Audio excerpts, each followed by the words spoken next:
There was a time when the idea of a flying aircraft carrier sat comfortably in the world of Marvel movies and comic books. Viewers laughed, critics shrugged, and engineers quietly took notes. Because while most people saw fantasy, a few nations saw a blueprint.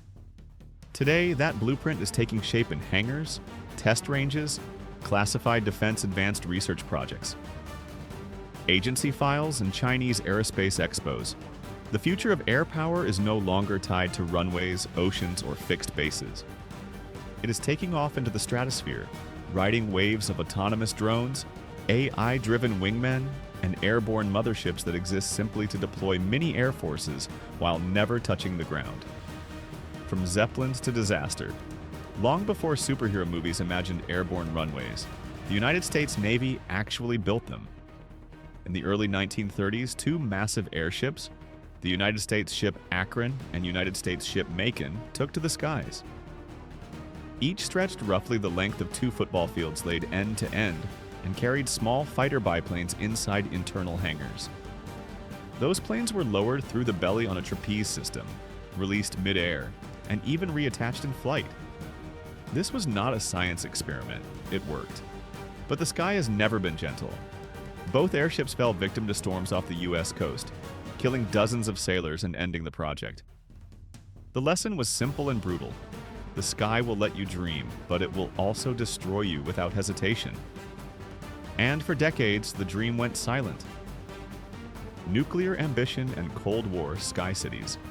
The idea resurfaced during the Cold War when nuclear power sparked unimaginable ambition. Engineers began sketching aircraft so large they looked like airborne cities. Lockheed's CL-1201 concept imagined a titanic flying base powered by a nuclear reactor, capable of staying aloft for 40 days and carrying fighters, crew, and weapons like a floating fortress. It was part aircraft, part strategic platform, part fever dream. The cost, complexity, and risks ultimately killed the idea, but it left a permanent mark. If you could power a flying battleship with a reactor, you could theoretically operate a mobile airbase anywhere on Earth, without asking for runway access or permission. Boeing tried a more grounded version in the 1970s by modifying a 747 to launch tiny fighter jets from its cargo bay and reel them back mid-air. The technology nearly worked, but budgets pulled the plug. The dream went back into hibernation, waiting for technology to catch up.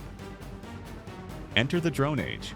What nuclear reactors and zeppelins couldn't accomplish, drones and artificial intelligence have revived. In the 2010s, the US quietly began building aircraft-launched drone systems capable of performing missions and returning without ever landing on a runway. The most dramatic leap came with Defense Advanced Research Projects Agency Gremlins program. Instead of giant biplanes or nuclear leviathans, the plan was simple and elegant. Launch small, fast autonomous drones from a C-130 transport aircraft, let them conduct missions, and retrieve them mid-air. In 2021, Defense Advanced Research Projects Agency pulled it off. A drone flew a mission, approached a C-130, locked onto a recovery arm, and was pulled into the aircraft at flight speed. History was made, and the world's militaries paid attention. A single aircraft could now deploy and retrieve multiple unmanned systems, refuel them, rearm them, and send them out again, all without landing. Suddenly, the concept of a flying carrier wasn't ridiculous, it was efficient. Robot wingmen and AI commanders. The next evolution came through the loyal wingman concept. Instead of landing inside a mothership, drones would fly alongside advanced fighters like the F-35 and F-22, acting as robotic partners.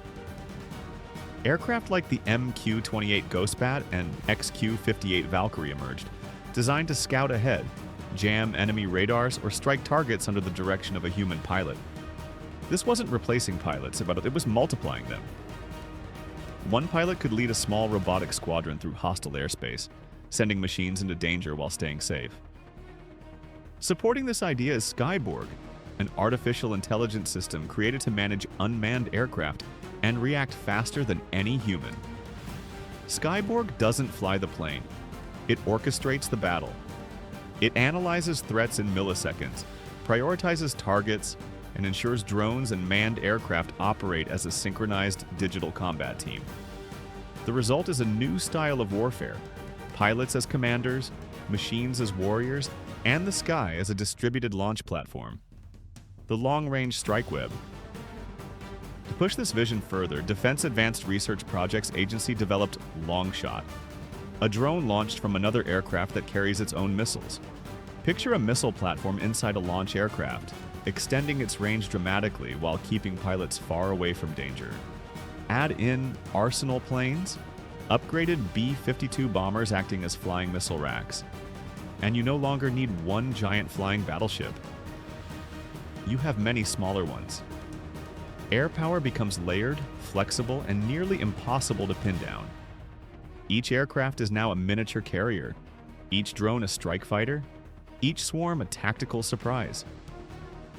China's ambition: mass production of sky motherships. While the United States pursued precision recovery and reusable systems, China took a different approach: scale and volume. At the Zhuhai Air Show, China revealed an unmanned mothership concept capable of releasing swarms of loitering munitions from high altitude. It may not retrieve them, it doesn't need to. China's philosophy leans on overwhelming defense systems through numbers. Where one drone fails, 10 fill the gap, and 30 hit the target. There are also whispers and occasional leaked design of hypersonic unmanned carriers capable of launching drones at speeds above Mach 5. Such platforms would shred traditional early warning timelines, strike from near space altitudes, and vanish before defenders could react. Technical hurdles remain overwhelming, but China's approach is relentless. Throw prototypes at the sky until one sticks. Physics, risk, and the harsh reality of flying fortresses. The dream is thrilling, but physics still sets the rules. Large airborne carriers face detection challenges, fuel demands, weight stress, and turbulence risks during mid-air docking operations. High-altitude platforms require materials resistant to cold, low-pressure environments and high-speed airflow. Larger wings mean larger radar signatures. Recovering drones in turbulent air requires precision measured in centimeters. Yet the dream survives because the benefits outweigh the pain. Airborne carriers bypass political basing restrictions. They move across theaters in hours. They deploy swarms with global reach. They force enemies to spend expensive missiles on cheap flying robots. They keep human pilots out of lethal zones. They convert the sky into a strategic platform, not simply a battlefield. A new era above the clouds. The world is entering a phase where runways may matter less than altitude. Aircraft won't simply carry weapons, they will carry other aircraft. Pilots will fly alongside AI companions. Drones will launch other drones. Bombers will act as sky arsenals. And nations will compete not just on land, sea, or space, but in the thin blue boundary between Earth and orbit. The first airborne carrier was a blimp. The next may be a stealth AI mothership. And one day, the sky may be filled with platforms that never land, never rest, and never stop watching. The future of warfare isn't grounded. It floats, it swarms, and it learns. If old military power was defined by who owned the seas, tomorrow's power will be decided by who commands the air above them. Not with one giant ship, but with fleets of machines, weaving autonomy and altitude into a new kind of dominance. The flying carrier isn't science fiction anymore. It's the next chapter of air power, and noisy, strategic, autonomous, and unstoppable once it fully arrives.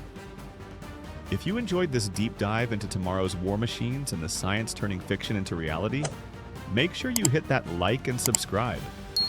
Until then, stay curious, stay aware, and keep looking up, because the skies are changing and history is being written above us.